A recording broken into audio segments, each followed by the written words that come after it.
Hi, welcome to Let's Play Solo using Fantasy Grounds Unity. This is Ogre from the Fantasy Grounds message boards.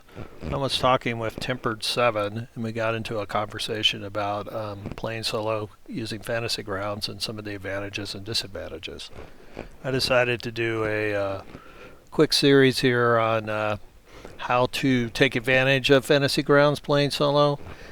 And in this particular series, I'm going to emphasize creating the dungeon on the fly. Basically, generating a dungeon, by generating a tile, then generating what's on the tile, and then once you finish all the encounters on the tile, move on to generating another tile, thus exploring the dungeon and creating it tile by tile. This gives a fresh kind of experience since you really don't know how things are going to happen until you generate them.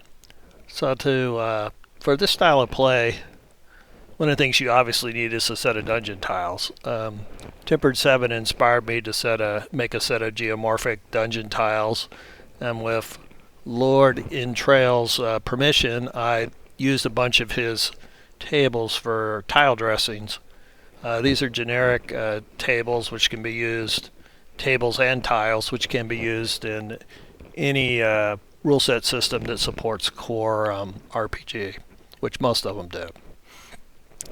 Alright, so what I'm doing here is I'm just going to do a quick session 0, and what I'm going to play is 5e as an example. However, obviously you can play whichever game system you like, and one of the first things you want to do when you're going to play solo is generate a party. I've already created mine, and the Fantasy Grounds Wizard is pretty good at putting together low-level characters. I am starting at first level, and I'm using a 5-man party solely because that's the encounter tables I have, which are sized for 5-man parties.